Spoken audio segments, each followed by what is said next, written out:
24 ঘন্টা দুলাবালি ওরে লাইট মারলে দেখা যায় রাত্রে উঠতেছে নিঃশ্বাসে যায়।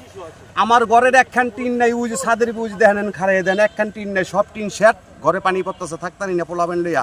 1 লক্ষ টাকা লাগবো, 1 লক্ষ টাকার ভিতরে আমার কাছে নাই 10টা হও। আমি যে টিন যে পাল্টামু, আমি টিন কি করে পাল্টামু? আমার পাল্টাই দিব কেটা? কয় চাঁদা সুদা তোলে। আমাদের রাস্তার পাশে ঘর, আমরা জানলা খুলে ঘুমাইতে পারি না, মানে বালির কারণে আমরা বিছনাটা 1 মিনিট ছাড়া রাখতে পারি না। কিন্তু যদি আমরা এইসব বাধা দিই তাহলে বলে যে চাঁদা তুলতেছে, এই করতেছে, এই কারণে আমরা ডরে কিছু বলতেও পারি না।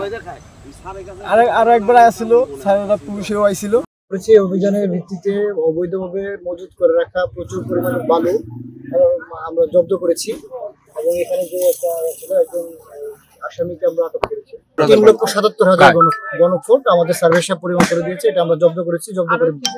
এবং আরো একটি জায়গা আছে, সেই জায়গায় আরো 3.5 লাখ ঘনফুট।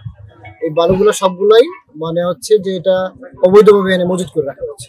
অবৈধভাবে বলতে হচ্ছে এই বালুগুলো যে ওনারা যে নিয়ে আসছেন, এটা মানে কোনো কাগজপত্র ওনারা করতে পারেনি, কোনো কাগজপত্র দেখাতে পারেনি কোথেকে নিয়ে আসছেন। আর পুরোটাই হচ্ছে অবৈধ বালু হিসেবে আমরা সেটা জব্দ করছি।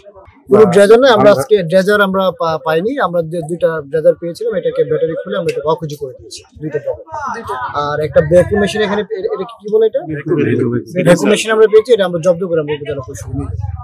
আমাদের এটা রেগুলার একটি অভিযান, আমরা এটা কন্টিনিউয়াসলি অব্যাহত থাকবে। আপনাদের মাধ্যমে আমরা এলাকার মানুষজনকে জানাতে চাই যে আপনারা আমাদেরকে যদি এরকম থাকে, আসলে আমরা তো চেষ্টা করছি, আপনারা সবাই আমাদেরকে সহযোগিতা করেন। কারণ আপনারা সবাই যদি সহযোগিতা করেন তাহলেই আসলে সম্ভব। আপনারা সবাই এটার বিরুদ্ধে প্রতিবাদ করেন। এই যে এখানে বালু রাখছে ওনারা, এই এলাকার মানুষজন আমাদেরকে বলতেছে যে আমরা বিভিন্ন জায়গায় গিয়েছি, আপনারা সবাই যদি এটা বাধা দেন, মানে জনতার শক্তির কাছে জনতার শক্তির কাছে যে কোনো শক্তি পরাজিত হবে।